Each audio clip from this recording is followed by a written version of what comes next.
So, I prepared everything, but I might at a certain point, if I get too tired, I might have to stop. But all right, I'm going to try my very, very best. All right. What we had left last time, we were in the middle discussing the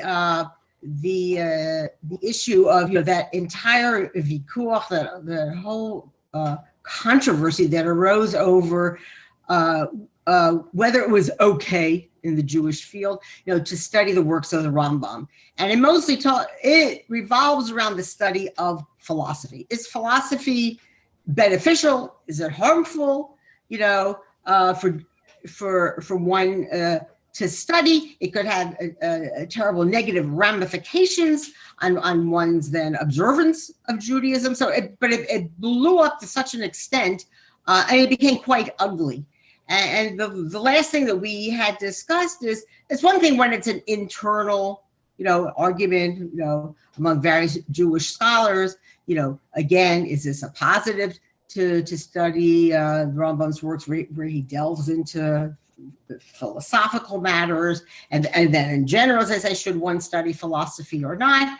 Or it also branches out even into, in general, the field of, let's say, secular education. Is it okay, to do so? And again, will have negative effects on how one practices one's Judaism as a result.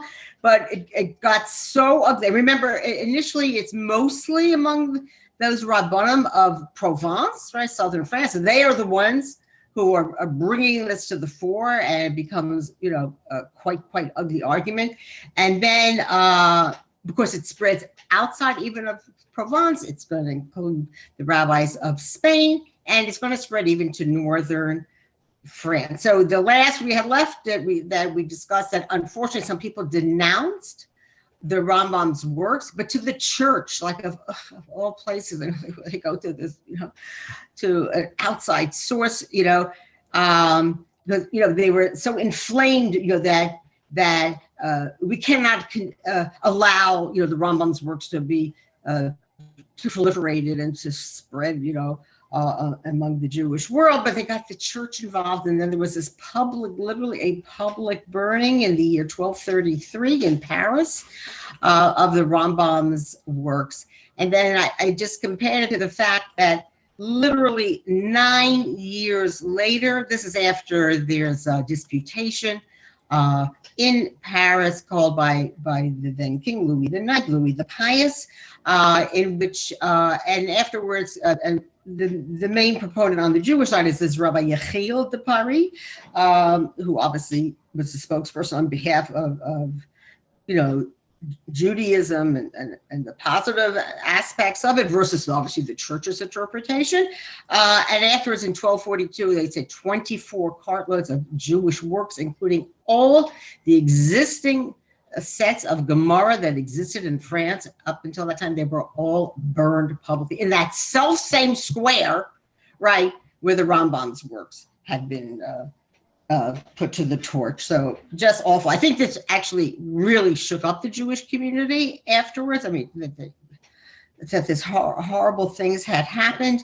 And so now we're about to discuss the Rambam. I'm going to discuss the Ramban. This is Nachmanides, not, he lives a century after Rambam, where he's going to get into the fray and try to calm, the waters and affect some sort of a compromise. So I'm going to tell you a little bit about the Rambam, but again, I'm going to put him later in the perspective of the 13th century where he actually lived. But I just want to emphasize his particular role in, as I say, sort of trying to stop to this ugly discussion that's going on then in Jewish world. Now, again, this is not really affecting so much the Jews of Ashkenaz, which would be France, like the Alsace-Lorraine area, and Germany. These are the Balei Tosfos. They're not getting involved. They don't study philosophy in any case. So, it doesn't even affect them, all right? Although they are certainly well aware of Rambam and of his Mishneh Torah, and this will become part of the canon of anyone who studies, Jewish halacha and it's very well respected, and it will be a major void. But the idea that the concept of studying philosophy, especially as as embodied in the Moreh Nevuchim, the Guide to the Perplexed, that's where the crux of the matter is occurring. Although there are certain aspects of Mishnah Torah too that they are arguing about. Okay, so let's now discuss the Ramban. All right. He at that time he's considered one of the very greatest scholars of Judaism existing then in the world. His official name is Rabbi Moshe ben Nachman. And from those initials we have Ramban. He lived in the years 1194 up into the year 1270. So he's right there in the middle of that 13th century. He actually was the rabbi of Barcelona, and which was in the northern part of Spain. And this is now already, this is Christian Spain, all right? He himself, which is interesting, like Rambam, he was a physician. But of course, we know he was this great scholar of Judaism. And he's particularly famous. He wrote a commentary apparently on the Gemara, but also a very, very well-known popular commentary on Chumash. I'll discuss that at a little later point, all right? Now, he is considered the greatest halachic leader certainly of Spanish Jewry, and very highly respected, though, at that point already throughout the Jewish world. And many people would turn to him for his opinions, his beliefs, and that's how he gets involved now with this discussion about whether is it okay to study philosophy, and is it harmful to Judaism to do so. So he's definitely considered so to speak, because he's such a well-respected scholar, no one questions at all his stance, where he's as far as vis-a-vis Judaism, and so they turn to him and they want him, to give, so to speak, psak din on is it okay to continue studying, the specifically the philosophic works of the Rambam. Now, he apparently basically agreed with those who were against, right, the study of philosophy, who were against the propagation of Rambam's works on dealing with philosophy. But obviously, he too was horrified by the way the actions of the people in that party, especially once it led to that public burning of the Rambam's work. So that's why he's going. And again, but he's a highly respected figure. They're going to turn to him. They're whatever he says, they're going to try and follow. So he was said that he did not, even though as I say he on a certain emotional level, he did agree with those people who were opposed to the Rambam's works on philosophy, or those who were in favor in general of studying philosophy. He said that he felt, don't forget, he's representing Spanish Jewry. And the study of philosophy was already pretty endemic in that Jewish community. Don't forget, certainly in the heydays, in the Spanish Jewish community, especially in Muslim Spain. The study of philosophy was considered part and parcel. They didn't view it as being at all harmful to the study, or the practice of Judaism.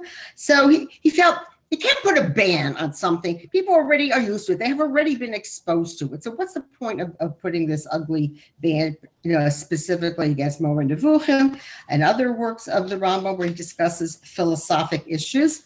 But as I say, he was in agreement, by and large, with those people who were opposed to philosophy, again, because of the possibility, and apparently it already was affecting certain segments of the Jewish community because they were now studying other fields of study. Maybe their practice then of Judaism wasn't quite as secure as it had been in the past.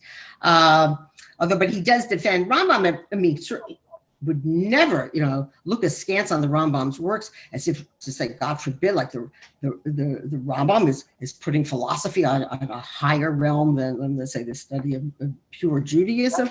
But he certainly was opposed to the fact that they should put any ugly bands on it. So this is what he said. He said, that he's opposed to the idea, but, let's not put such an emphasis in general on studying works of philosophy. And the Rambam's works that deal specifically with that subject matter, okay, let's put that aside. Let's not study that. But certainly like his work, his great work, the Mishnah Torah, that's fine. Okay. And sort of that's how things lay, for a while. For about another 50 years after he came out, with his Pesach Din or his, his decision about the study of philosophy, or specifically the study of Rambam's philosophic works.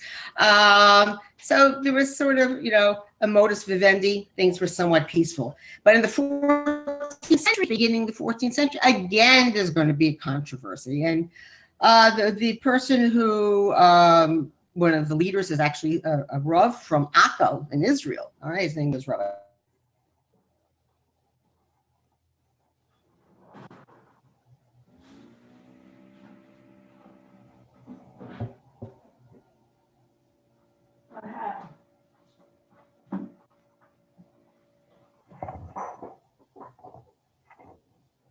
They just ignore him. He's calling for this band. He expects everybody to join him, in this big campaign, and they just like he's met like with a wall of silence. They're not going to agree to it. And then he sends out this like a promulgation that all the works of existing works of the Moreh Nevuchim that might then exist, that people I guess should ship them to him. And then he was going, to, so to speak, put them, in some sort of internment. I don't know if he himself was going to actually burn them, but, as if he's the person to whom, all these things should be entrusted to him, and he's going to like lock them away so nobody should ever see them. What happened though, so a lot of the leading Rabbanim of that Israel, Palestine at that point, Syria and Bavel, they excommunicate him because they felt he was brazenly being disrespectful of the Rambam, and this was no way to treat. Now at this point in time, the Rambam's works, listen, he died, remember, in the year 1204. So we're talking about almost 100 years after. And, his works have now been reprinted. When I say reprinted, there's no printing press, they're all handwritten. But, they have proliferated. They've gone over to Jewish communities throughout the then Jewish world.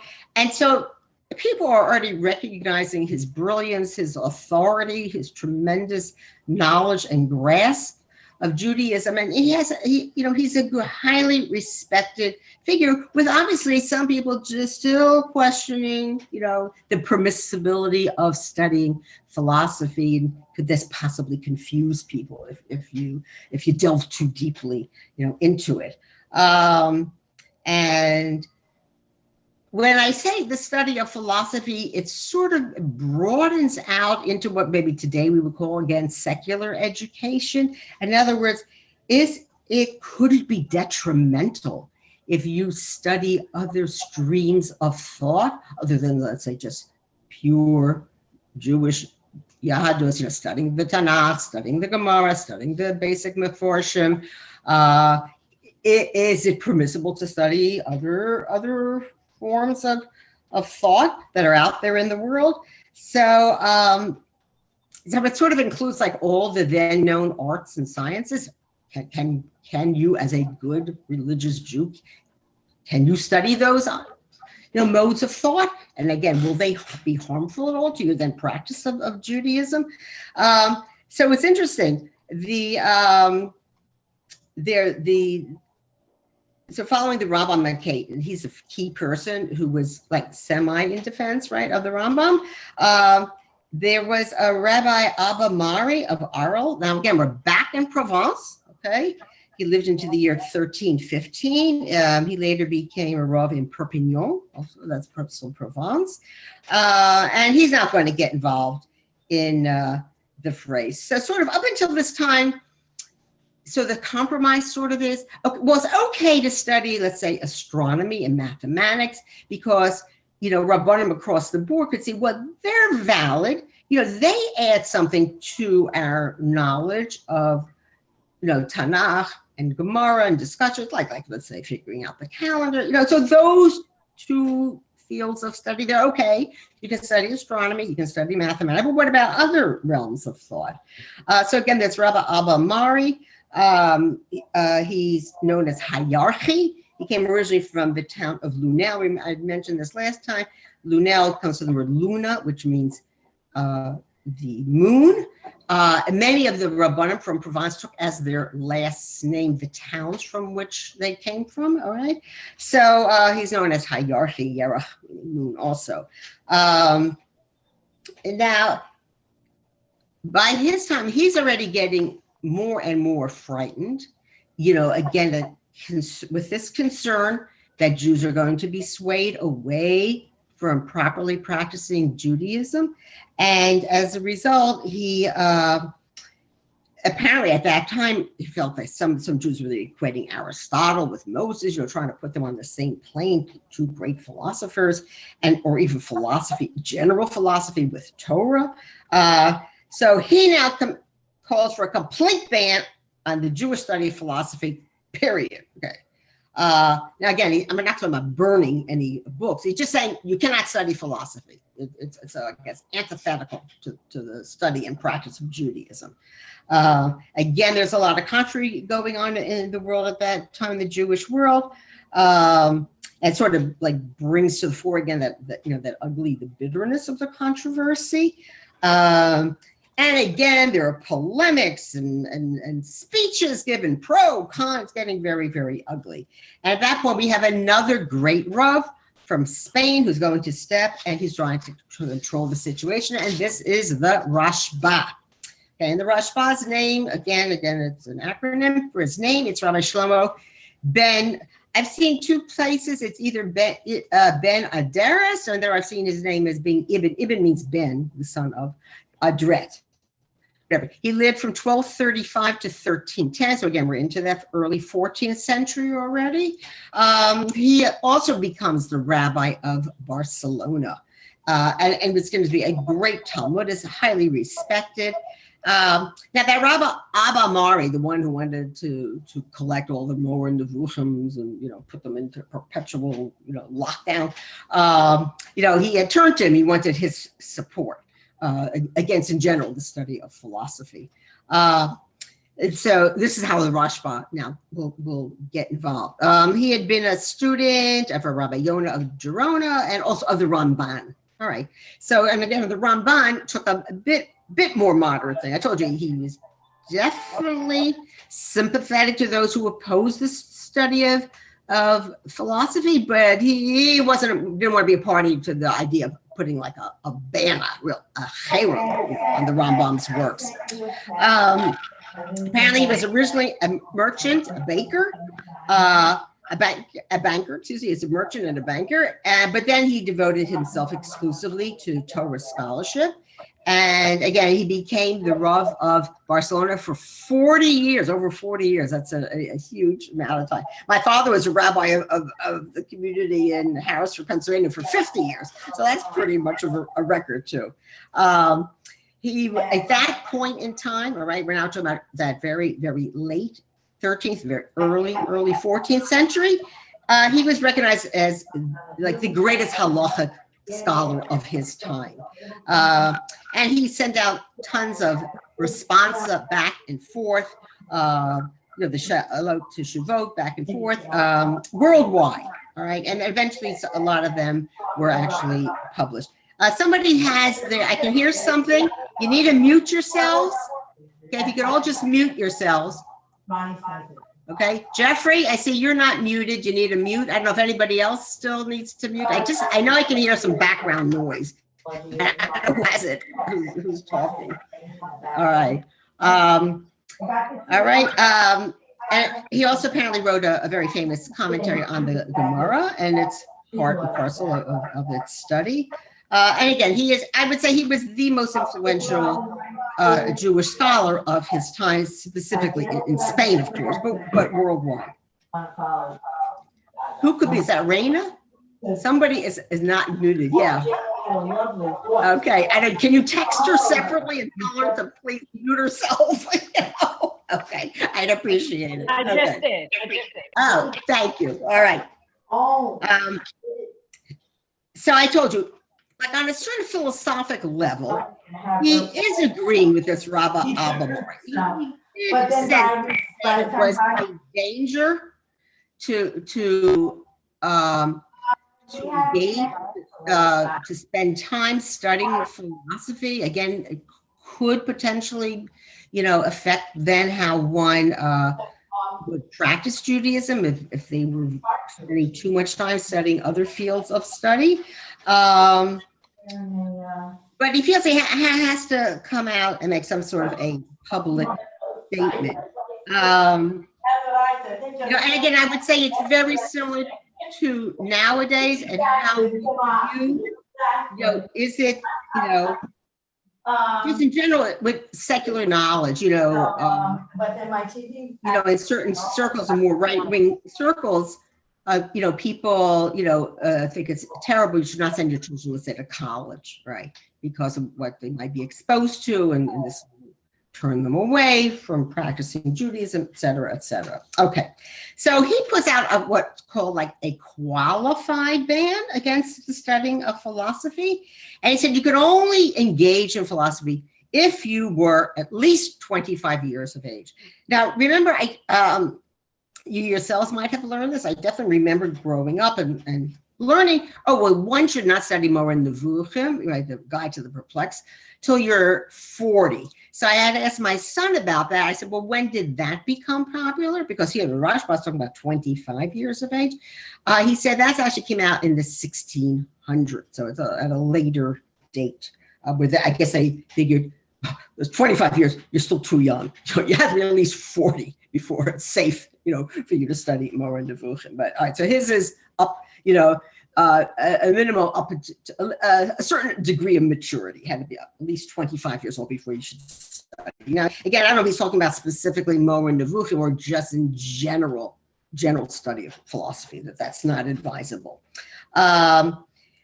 It says his ban, he doesn't exclude all the Rambam's works. I mean, I told you at this point, certainly his Mishnah Torah is such a highly respected work of halacha, and it has gone beyond the confines of Spain or Provence. It's gone to other parts of the world. So he's certainly not including that at all. Now, his particular decree was issued in the year 1305. And initially, those Jews who lived in Spain and Provence bought into it. Okay. Again, you should not be studying philosophy till you are at least 25 years old. But as far as those Jews living in Ashkenaz, so that Alsace-Lorraine area of France and all of Germany, and obviously now Jews have spread now into Bohemia, Moravia. But those Jews really didn't engage in the study of philosophy, period. It just wasn't part and parcel. They were very much centered and geared on just a basic good Torah education, again, studying Tanakh, studying the Gemara, and also any Meforshim, would be endemic to those two fields of discipline. But that was it.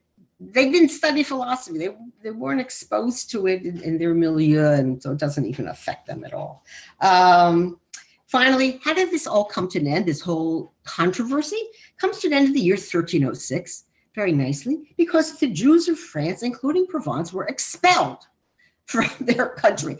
So, instead of having wasted all their time, whether it's okay to study Rambam's philosophical works, specifically Moreh Nevuchim or aspects of other things that he read, that's it. They were expelled. They had no more time. They had to worry about saving themselves. So the controversy basically dies down, after that time period.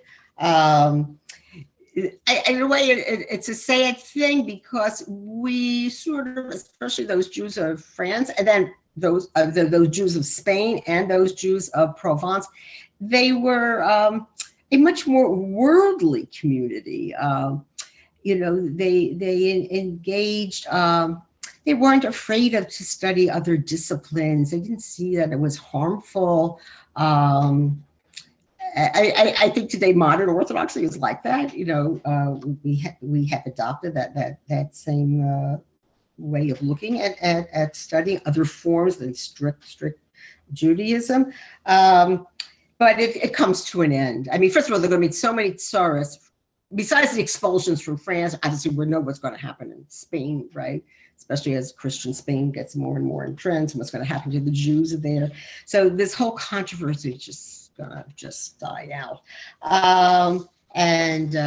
That sort of will bring this whole ugly controversy to an end. All right. So now I want to talk more. So again, we really don't hear so much about the Jews of Provence. I'm sure there are here pockets of Jews who continued to live, perhaps, but there are a series of at least 3 expulsions in the 14th century of the Jews of France. So that they have a very tenuous existence, and there's certainly no scholars who are going to come out anymore. So I'd say the Jews of Provence, really, they grew rapidly to a great heights of learning, but mostly it was within 200 years, maybe a little over 200 years, and that's it. So it's primarily that 12th and 13th centuries that we hear of all these great scholars who come from there. I want to return now to Spain. So we had left it at a time period when already starting in the mid-12th century, Muslim Spain, it becomes very fragmented Jewish community, not just Jewish, I mean, the Muslim world there becomes very fragmented. And then, of course, this will then affect the Jews who were living here, who up until then, it's called what we call, I mentioned the golden age of Spain, a great flowering of scholarship and learning, and beautiful poetry, Jewish poetry, comes out of this time period. They weren't afraid to write poetry on general subjects. They didn't see anything wrong with it. And certainly the study of philosophy was a major portion of their general education, but it's going to change. And a lot of it has to do with that invasion, specifically. First of all, I had mentioned the Almoravids, who come in and they rule for about 90 years. And there are these fanatic Berbers who come out of Morocco, northern Spain. They conquer a good part of that southern Spain. They're from North Africa.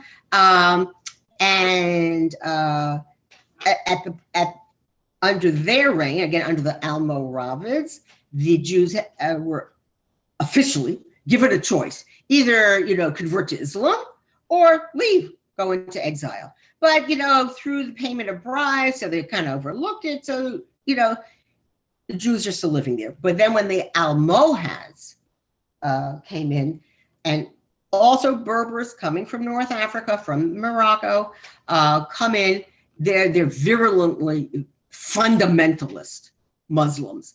And when they say either you convert or you leave, they meant it, okay? They weren't about to be dissuaded either just because you paid a bribe to them. And so a lot of Spanish Jews are going to leave now what had been for hundreds of years this wonderful haven, and they're going to start moving. Well, some will go to other countries, but some will just move to northern Spain. It's Christian. It seems ironic because we know how awful conditions will grow later in the 14th and 15th centuries for the Jews of Spain. But at that juncture, right, it was still considered safe. The Christians are not oppressing the Jews, right, at this time period. So we're talking about, going into the 13th century. Things are going to get changed and get very ugly at the end of the 14th century, but not at this point in time. I just want to talk to you a little bit about the Reconquista. That means the reconquest.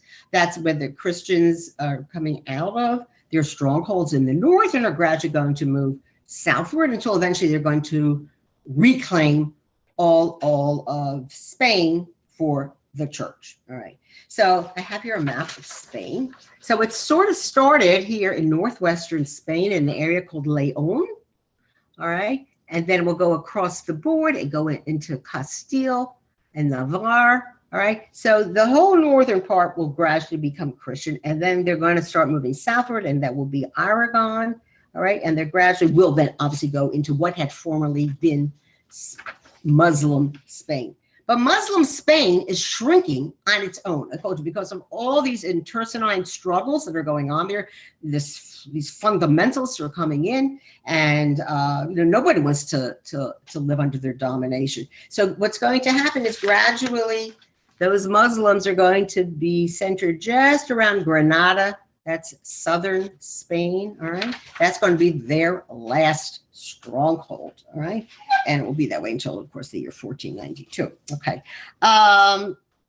let me just make sure I've covered everything I wanted to tell you. All right. Okay, and so it's during this time period. First of all, that's already the time period even of the Rambam. We told you already when he's a young teenager, his family leaves Muslim southern Spain because of the Almohads, and they move actually temporarily for about 10-year period. They go to northern Christian Spain, but then they leave that. They go for a while to Morocco, where they are received and respected because there's such a prominent family. But then eventually, right, they try to go to Israel, doesn't work out there. And then that's how he settles. And the bulk of his life is spent in Egypt, in the city of Fustat, which later becomes Cairo. Okay.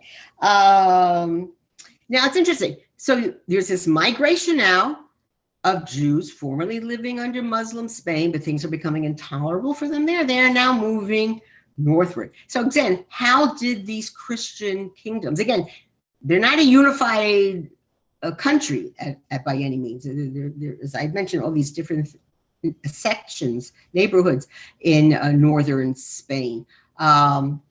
How are they receiving these Jews, and how will they utilize them? So this is what happens. So just like, when we had first started learning about when the Muslims had conquered, right, the bulk of Spain, a lot of them then incorporated into the running of their government. They used a lot of the local Jews, right, who were familiar with administration, and they trusted them, and they actually went, some of them, like Shaprut, they went to very, very high positions within then the Spanish Muslim kingdoms. So the same thing will happen initially with those Jews who have now fled, right, from the south to the north. They see that, again, these are well-educated people, and they're going to use them actually in their governments as financiers, as advisors, and then, for a while it will be a positive for the Jews, and they will feel secure living even under Christian domination, okay, in northern Spain. The last great rabbinic leader that we will learn about is Abarbanel. And Abarbanel, and we're talking about like going into the late 15th century. He had high positions initially in Portugal, and then of course he was invited by Ferdinand and Isabella, and he had a very key financial position in their kingdom of Castile and Aragon in the starting with the I would say 1480s, 1490s. Okay, but it's happened.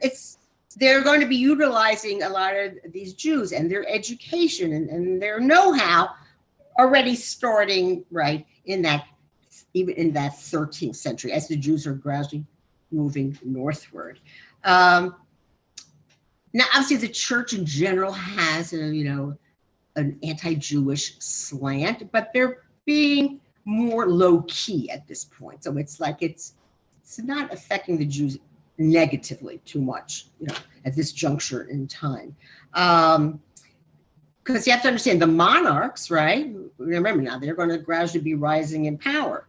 And they need these well-educated Jews. They want them to be part of their government. So the church can make whatever anti-Jewish mumblings they want, but they're going to be ignoring them up to a certain point. Well, that's especially with Isabella. Okay. And apparently, because this is going to go on now for like 2 centuries, these constant battles with the southern Muslims, and apparently Jews even fought on the side of the Christians, in many of these skirmishes. The Reconquest is sort of, it won't be 100% complete again until the year 1492, but already into that 13th century, they're consolidating, the Christians are consolidating their power, but again, they're different kingdoms. They're not yet a unified Spain, all right? But of course, the church is all powerful. It will gradually make inroads, and of course, this is going to start wreaking havoc with the Jews, who live, in northern Spain. Apparently, well, this will have to do with the Ramban. I'll explain it a little bit more, and I do just the Ramban.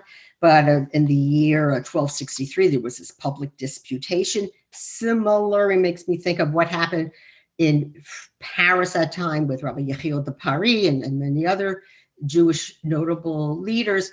They also had to go get involved with this dispute with church things. And again, it always has to be from these apostate Jews who have risen to prominent positions within the church, and they then become the leading spokesman attacking the Jews. Very ugly, quite honestly. So you can see already in that mid-13th century how things are going to gradually be changing. But I'll talk more about that particular Vikuah when I talk just about the Ramban himself. Again, I would say the cultural level of the Jews is still quite high. I wouldn't say it was quite as brilliant or as widespread as it was under Muslim rules. So this is now sort of called like the Silver Age, or I would say the first 300 years are considered the golden age of Spanish Jewry. This is now the Silver Age of Spanish Jewry.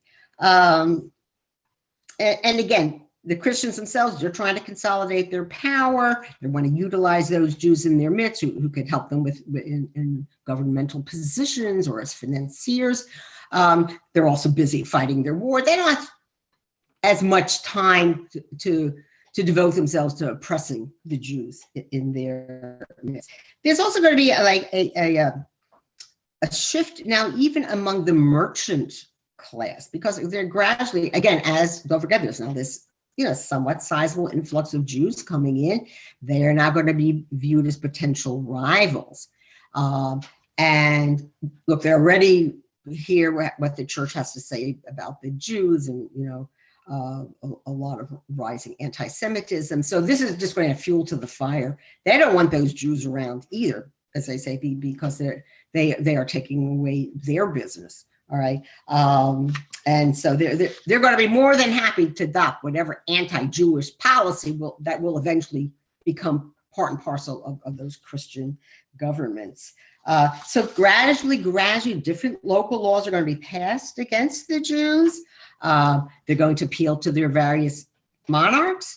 Again, remember, we're talking about different principalities throughout northern Spain, and there are going to be laws passed against the Jewish subjects in their midst. Again, as opposed to once living in great freedom and a great flowering of their intellect, the Jews lives are going to get more and more constrained.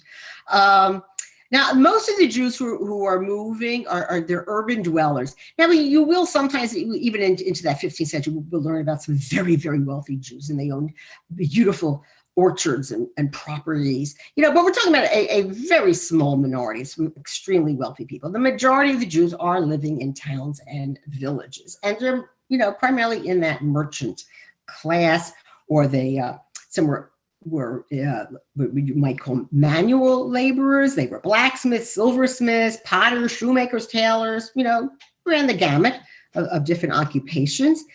But again, this rise in anti-Jewish sentiment is going to just increase over that century and into the very next 2 centuries. So again, they're viewing the Jews, they're economic rivals. They don't want them. They are hearing what their church is saying about the Jews in their midst also. The Jews, obviously, they're still clinging to their Judaism. They're not being forced to convert at all at this point. That's not part of it. It's just that the level of intolerance is going to gradually be growing. And as in the golden age, as I mentioned, where they studied, they were so part and parcel of the intellectual life of Spain. Now their energies are going to be devoted more internally. There will be a flowering, but it will be a flowering of the study of halacha, of the Gemara, obviously of commentators on Chumash. That's what their focus is going to be. And they're not studying or writing poetry anymore. They were somewhat familiar with philosophy, but they're not devoting a lot of their energies to studying philosophy either, especially after all that ugly controversy, that has arisen. And there'll be somewhat of a change in they say, in the Jewish communal leadership. In the earlier years of Spanish Muslim rule, a lot of Jews rose to very high positions, again, within the government. But now we're going to have more like an elite, very wealthy class that might hold positions in some of these Christian, provinces of Spain. But the leaders become the rabbis, right? And this is to whom the Jews, will turn to for guidance. Okay. Let me see. Okay. So now I want to talk more exclusively just about the Ramban Nachmanides. Okay. Again, his years are 1194 to 1270. A brilliant man. I had mentioned, right, that he himself was also a physician.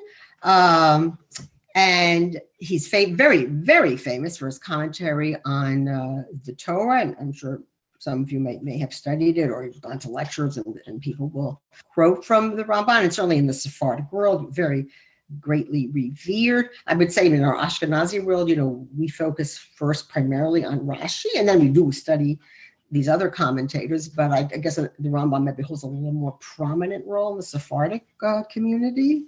And he spent a good part of his life in Girona, which is just to the north of Barcelona. I know my son went to visit there. I'm not sure exactly what remains there of the Jewish life, but again, that is where Ramban Nachmanides comes from. And then eventually he will become the rabbi of in Barcelona. And he was definitely considered in his day, in his age, was the foremost halachic authority in all of Jewish Spain and throughout the world. I mean, he a highly respected person.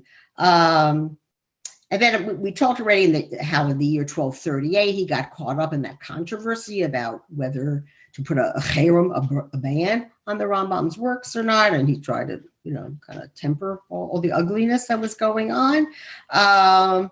Again, as I say, I think on a certain emotional level, he also was concerned that the study of philosophy could potentially be dangerous, but he certainly was not a proponent of putting a ban on the Rambam's works.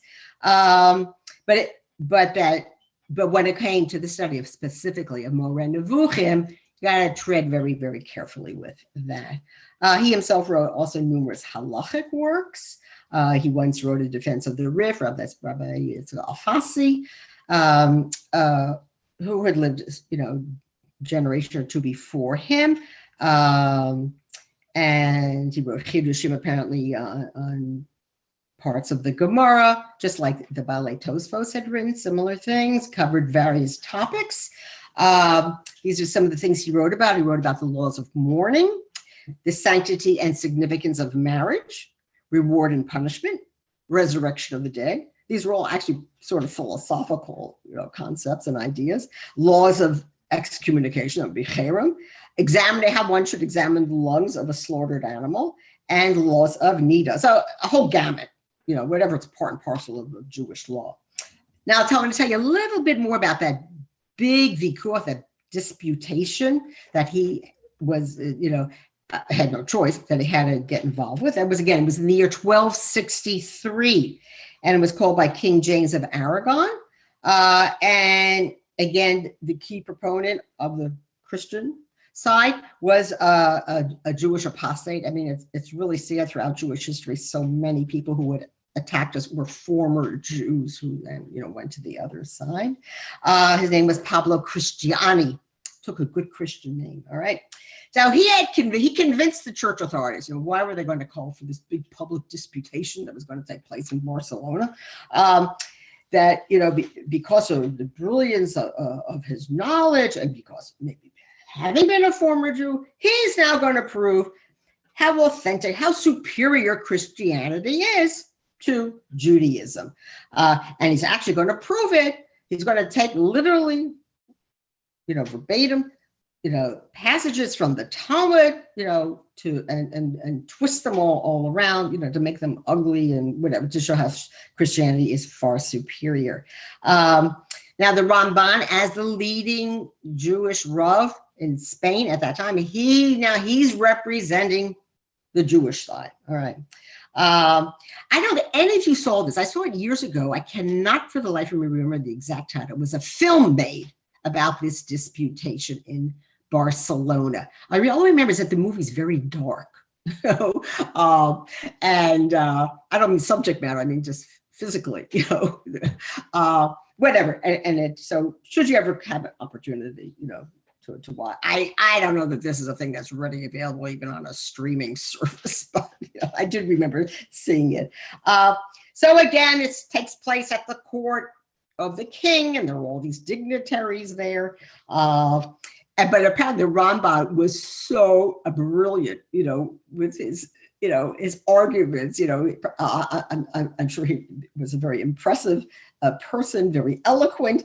And at the end of this vikuach, now remember, when Rabbi Yechiel of Paris had his disputation in Paris, there was like no question there. Whatever brilliant arguments he might have brought up, I mean, for sure is going to be in favor of the church. But in this case, apparently, the king at that point of Aragon, James I, was like so impressed with how brilliant he actually. His decision at the end was that the Rambam was the victor. I mean, isn't that how ironic? And he actually gave him, the prize was like, I don't know, 300 pieces of gold or something, So, and then later on, the Rambam actually published a book called Sefer HaVikuach, which means disputation, describing about what happened at this famous disputation. Now, the Dominican friars, though, they were the key proponents of having this disputation. They were like horrified by it, and naturally, of course, in their versions, they were the victors. Okay, certainly not the Rambam. And eventually, this book of Rambam's was condemned and was also publicly burned. And he had, unfortunately, even though the king recognized his great brilliance and how cogent his arguments were, he was expelled then from Aragon. Okay, he then had to leave, actually, that part of Spain. So for about 3 years, apparently, we don't know 100% where it was he went to live. Again, this is getting close towards the end of his life. So either he moved to Castile, which is like more northeast of Aragon, or he might possibly even have gone to Provence for a while. And apparently it was there that he started writing that brilliant commentary on the Chumash that we have to this day and that we study. He doesn't just interpret each pasuk by pasuk, but he analyzes the topics in general. He mixes in. He's also a proponent of Kabbalah. We'll talk a little bit more about Kabbalah later. So mixed in with his comments are some like Agadic and Kabbalistic interpretations. Plus, he comments on other commentators. Now, boy, I don't know if you've ever studied Ramban, but boy, does he hate Ibn Ezra. I mean, he comes out with the most vitriolic accusations. Like say, oh, this stupid person, or I mean, I was appalled actually when I first started, learning that some of his, commentary on how he viewed Ibn Ezra's interpretations. So he says, well, he feels Ibn Ezra had an overly, rational approach. And I told you, remember, he's influenced by Kabbalah to a major part. So he doesn't always agree with Rashi either, but he seems to, his ugliest remarks are always, addressed to Ibn Ezra, who was more of a contemporary. Rashi was an earlier generation. Or Ibn Ezra lived maybe the prior generation, but much closer to his time. And obviously he's a fellow Spaniard. Okay, when he was 72 years old, the Ramban decided to move to Israel. And he had a very long, a difficult journey. He arrived in Akko. Now remember this before, we talked about other Rabbanim who moved to Israel. Even the Rambam, when he first tried, was in Akko. Apparently it was like the largest, the most settled Jewish community. Don't forget, we're still talking about, we're in the time period still of the Crusades. I guess it was a, even though it's in the control of the Crusaders, but it was a more secure existence. Jerusalem was very troublesome community still at this point. I mean, already the Muslims under Saladin, have retaken it, but as I say, things are very tenuous, and there might have been a very tiny Jewish community there, but it wasn't enough. And Akko was like the most substantial community at the time, and that's why so many Rabbanim who made Aliyah did go there to live. But the Ramban does, of course, he wants to go. He visits Yerushalayim, and when he sees how terrible things are there for the Jewish people. So it was at that point, of those of you who've been to the Ir Atikah, to the old city, he bought apparently a house there, which he then converted to be a synagogue, and that is the Rambam's shul that you can now, I mean, I don't think it dates back, to the 1200s, but that location, that spot, that's where he built his first shul in the old city. Well, at that point, it is the city of Jerusalem. There's no old and new. All right. But eventually, I told you, he does settle himself, though, in Akko, again, because that's a more substantial Jewish community. And he had a group of students around him, and he finishes his Torah commentary while he's leaving there. He's still in communication with the Jews of Spain, advising them how they should live their lives, have, fear of Hashem. Now, it's interesting, the Rambam has, we know specifically where he was buried, in the city of Tiberia. And of course, told you nowadays his tomb is beautifully taken care of. And people go and daven there, but we really don't know where the Ramban was buried. It just seems so sad because he was such a giant. But as I say, no one knows where he's buried. Must be, I presume, somewhere near the city of Akko, although maybe some of his remains were brought to somewhere. We simply do not know where he is buried.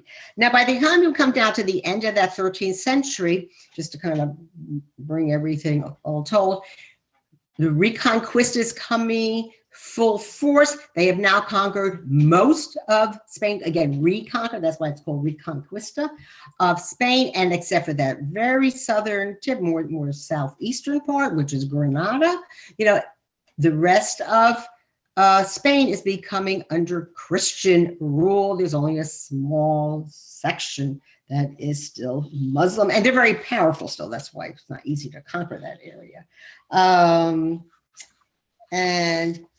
But with this, unfortunately, life is going to turn harsher for the Jews in Christian Spain, because now, all this venom is being aroused, to get rid of all the infidels within their midst, just like the Crusaders, right? They were trying to do that on their way going to the Holy Land, to get rid of the Muslim infidels. So now, not only do they obviously want to get rid of the Muslims who are still living there in the southern part of their country, they're now going to turn against the Jews in their midst. They're also infidels. So let's attack them as well. There's some passage of laws. It's not always enforced. Also that the Jews should be dressing differently so that they'll stand out.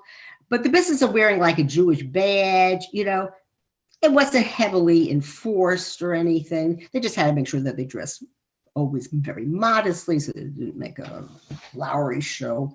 And but they're being taken advantage of economically, and apparently the year 1294 says the Jews paid over 1/4 of all the taxes collected in the kingdom of Aragon, but they were only 1/10 of the population. And eventually we'll see what's going to happen with the Reconquest as we go more into the 14th century and how going to be now, unfortunately, there'll be more vicious open attacks upon the Jews of Spain. All right, so we're going to leave it at this. Hope all of you are well. You should all stay healthy, please God. And I'll see you guys next week. All right, be well. Thank you.